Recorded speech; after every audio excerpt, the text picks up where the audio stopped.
So Trading Places is where we look at recasting the main characters of a particular film that we've been looking at this week. Obviously, with Ghostbusters, we've got some iconic actors playing some iconic roles. As with every episode, it's often difficult for us to find like-for-like replacements. Sometimes there's a particular theme. Sometimes we've taken it in a different direction. On this occasion, it may be that we've all come up with different ideas for what the feel of the new movie is. Effectively, we're looking at recasting Ghostbusters 1984 as if we're filming it today. Okay. So, Dave, who would you choose as your Peter Venkman? So I think the guy that originally sprang to mind, unfortunately, is ruled out instantly, as he's actually now a member of the Ghostbusters universe in his own right.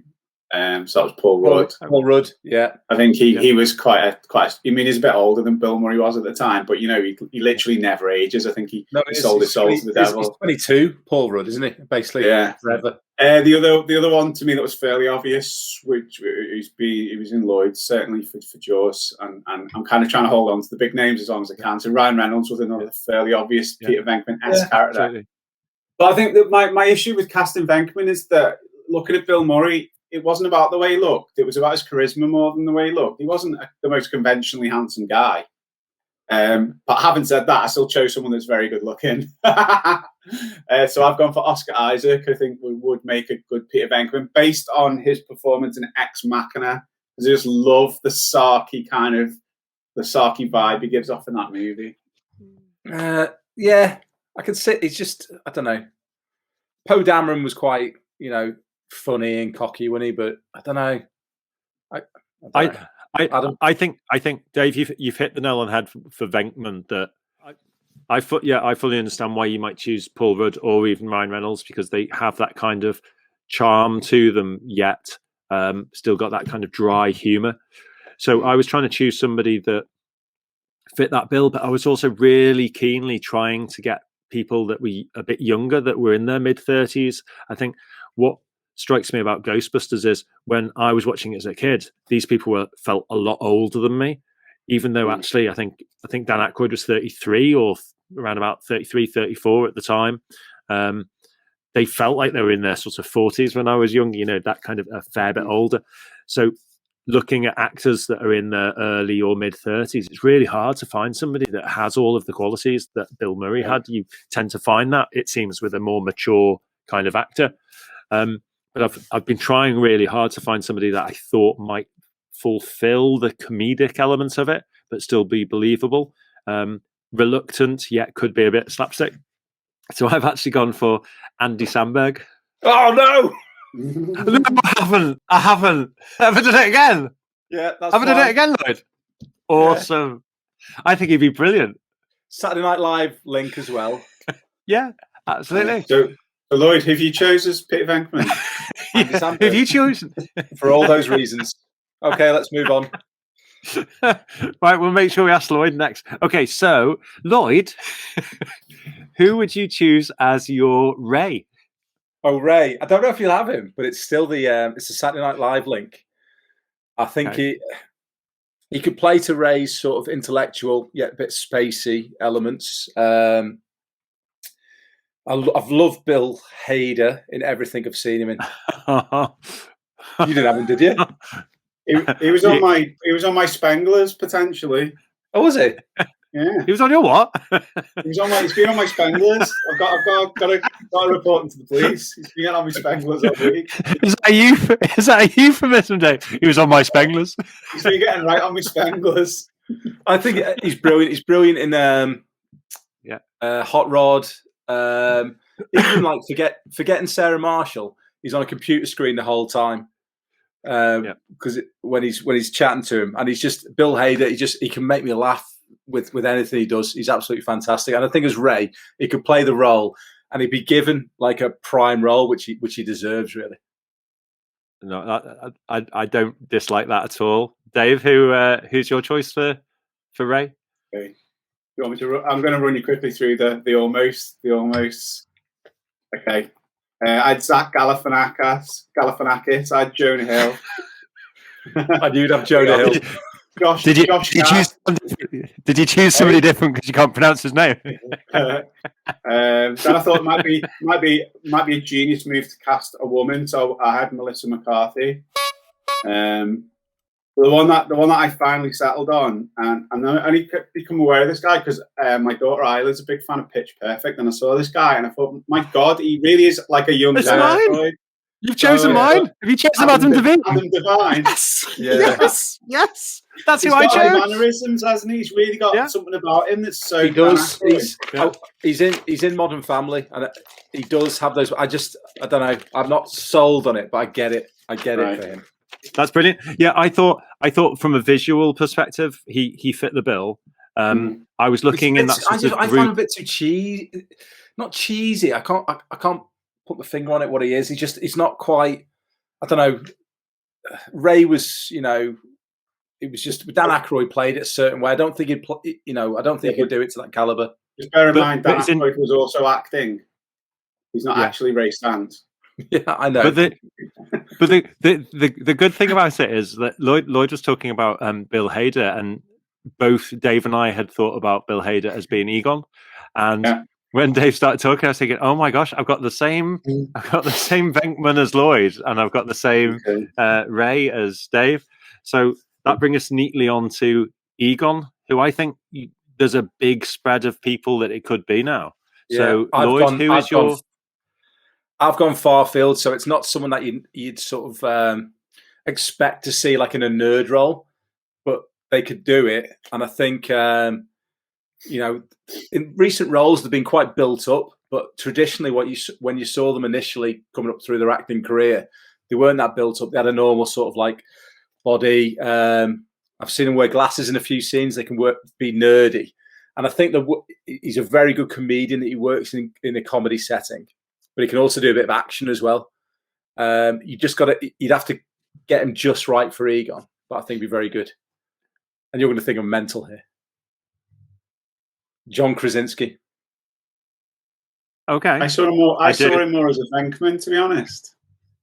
Well, that's what you'd think, but one of the episodes of The Office, he acts as Dwight, and he's got his glasses on, and he's a bit of a nerd and stuff. And I think he can play it really well. And do you know what?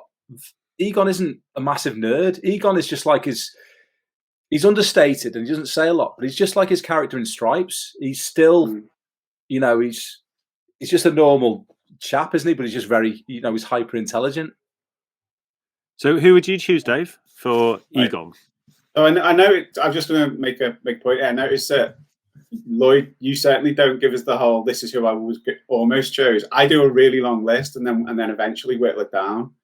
And so I'm going to go through the list for each. And I apologize if it's tedious, but I think it shows my thought process. Yeah, that's good. That's good. So, I mean, I think a fairly obvious one, actually.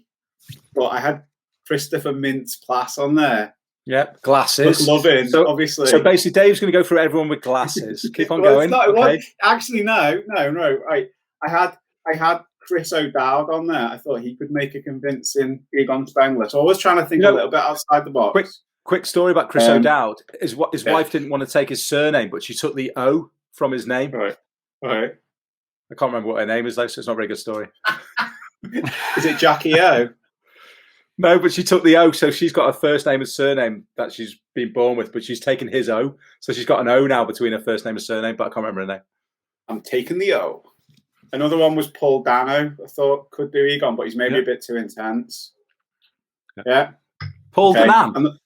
Paul Dano from There Will Be Blood and other things. Yeah. I also had, I don't know why this guy keeps calling Adam Driver and Benedict Cumberbatch. Trying to go for intensity somewhere along there.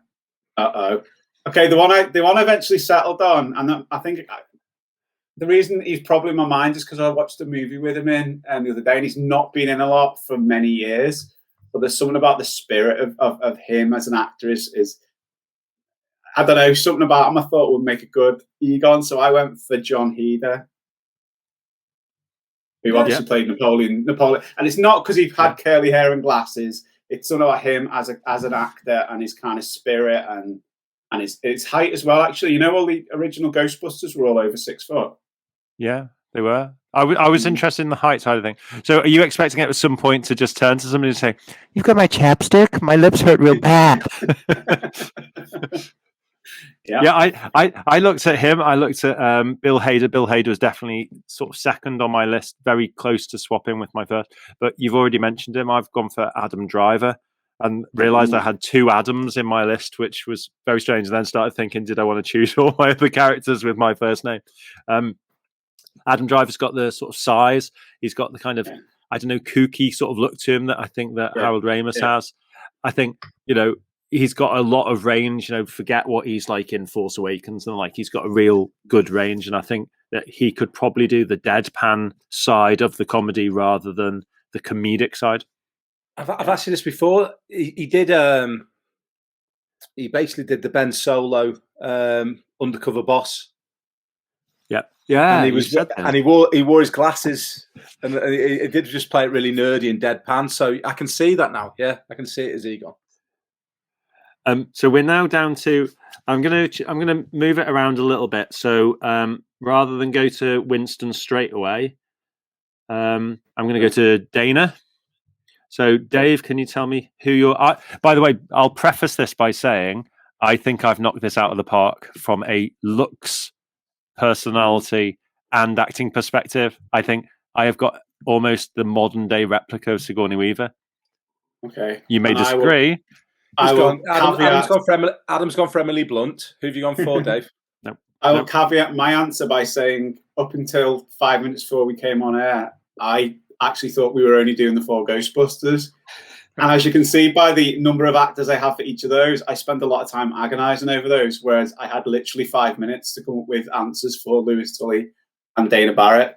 So, but Dave, that's good because it means that there's a couple of instinctive responses. Yeah. So it's interesting to see what your instinctive views are. Okay, so having said that, my answer is Jennifer Lawrence. Don't you use her every week? I wish. I'm sure you've said Jennifer Lawrence before. Dave is a casting couch guy. So it's a female role. She's a 90-year-old woman. Yes, Jennifer Lawrence. Yeah.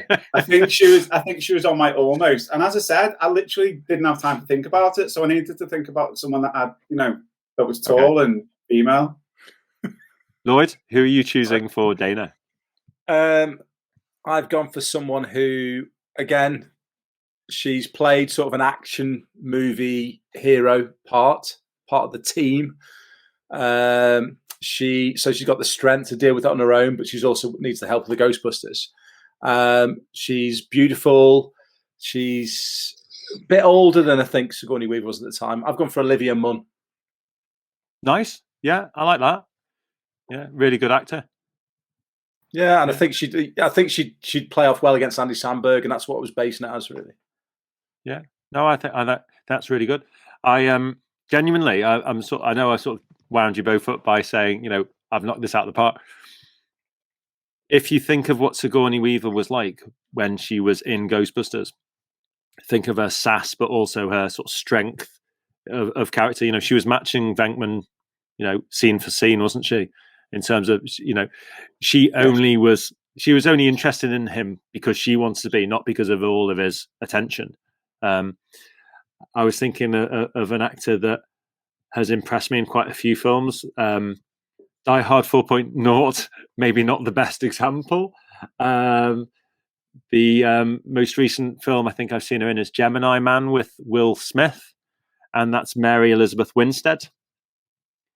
Now, if you don't know who Mary Elizabeth Winstead is, I'm sure you both nod, so you probably do. But if you were to Google, and if you look at pictures of her, she basically, for me, she is exactly a modern day Sigourney Weaver. I think absolutely slam dunk, perfect, like for like. If you're wanting to do like for like, I know we sometimes don't do that. Sometimes we say whole reimagining, we'll do it this way. But like for like, Mary Elizabeth Winstead. So, I think possibly the most difficult person is Louis, especially for Dave, as he only was asked to do it about 3 minutes ago.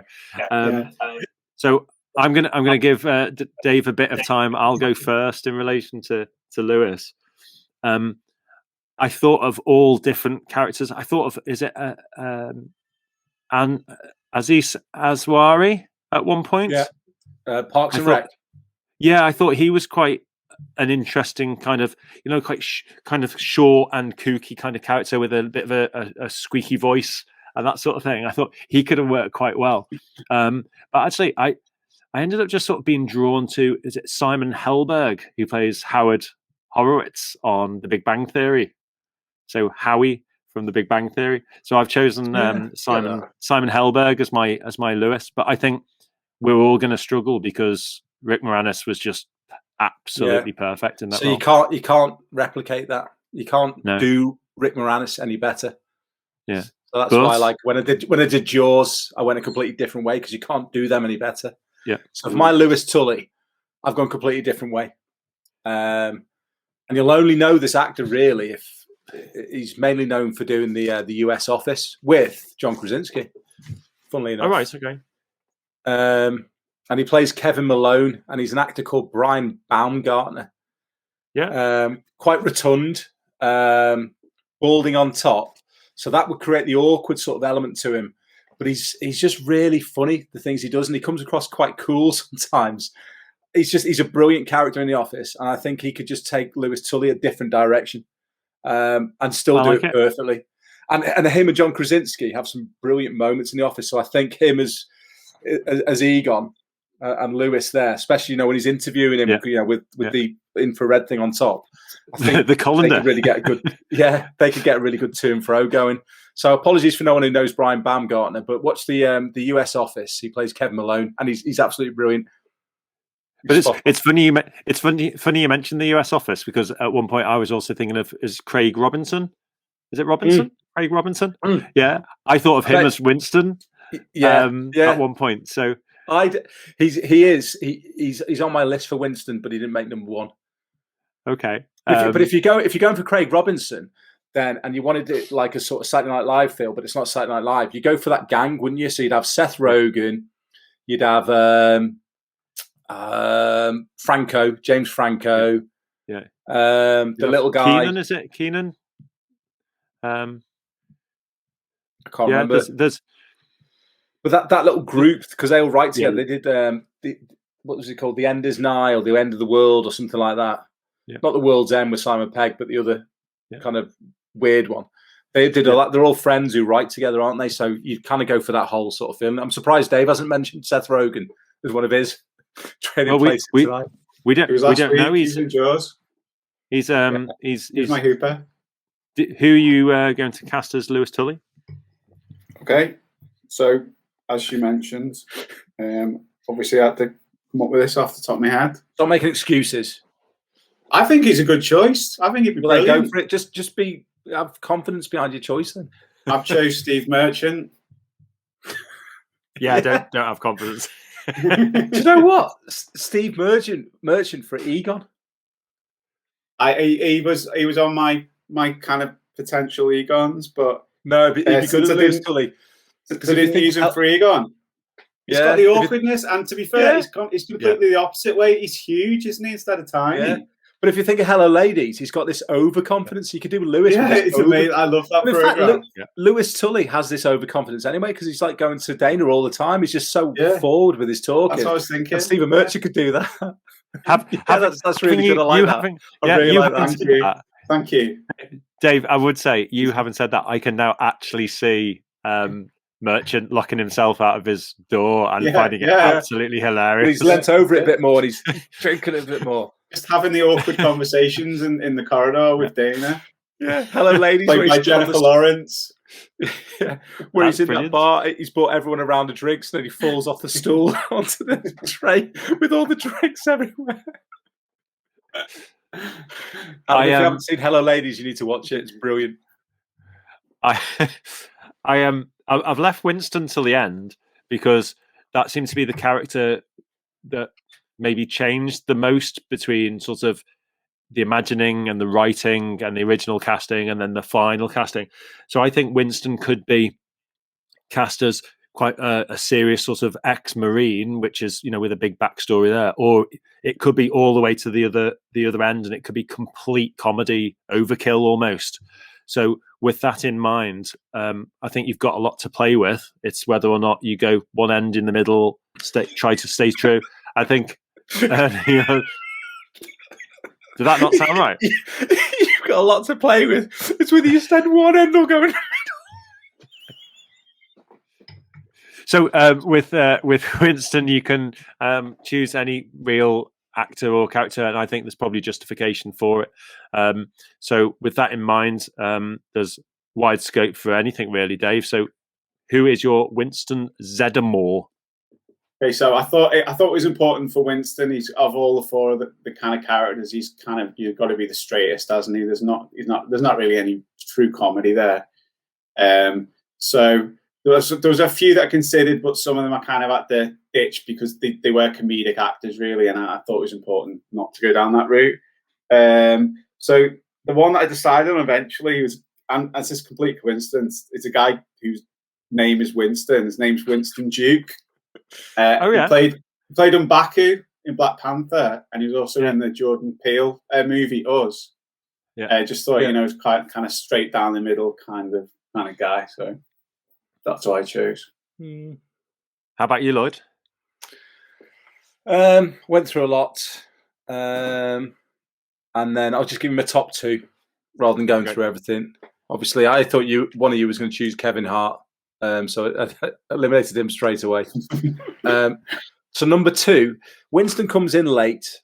He doesn't really know anything, so he's learning. He's on the back foot straight away. I thought Michael Pena would do a good job of that. Oh, I thought about him at one point. Yeah, but comedy, he's really funny, and I think he'd be kind of. Did I have to give Winston because more he can comedy? Like he did Narcos Mexico, didn't he? Was no comedy in that whatsoever, so you can hold him back until he needs to do it. But I didn't go for him. So my number one was Randall Park. Again, really? He's coming in late. He doesn't know what's going on. He's kind of learning it all on the back foot, and so he's sort of like, all right. He's almost like Lewis was in Ghostbusters 2, isn't he, Winston? Because he's kind of like learning everything late, and I just thought he'd be really good as sort of like almost like the unassuming hero. He just wants a paycheck. He's joining the group and then gets arrested and then ends up in the final scenes. I like it. Have you both used Randall Park now? Didn't you cast him as something? Yeah, I cast him as, was it Dwayne T. Robinson at one point, or they also ran for? No, he's been mentioned as a number 2 or number 3 at some point. Yeah. That's what I mean. Yeah, I think he was second to J.K. Simmons or something like that. Yeah. My choice for Winston was, I think I said at the start of all this that I wanted to sort of crank up the comedy side of things. So obviously I've got Kevin Hart. I've got Andy Samberg, and I've got Adam Devine or Adam Devine, depending on how you want to say it. Adam Driver takes a bit of the humour out of it, but I think you get away with that with Egon anyway. There's a lot of that. I think you get it back from Adam Driver. I think he can do a lot with the comedy. Exactly. So I wanted to go somebody even funnier again as Winston, and I really like Damon Wayans Jr. So I've chosen him as my Winston because I think he would do the kind of pretend tough guy who can be tough when he needs to be, but also can just be quite cutting and also say some hilarious jokes. I think it would be a slightly different character than Ernie Hudson played, but Damon Wayans Jr. That. Yeah, that's cool.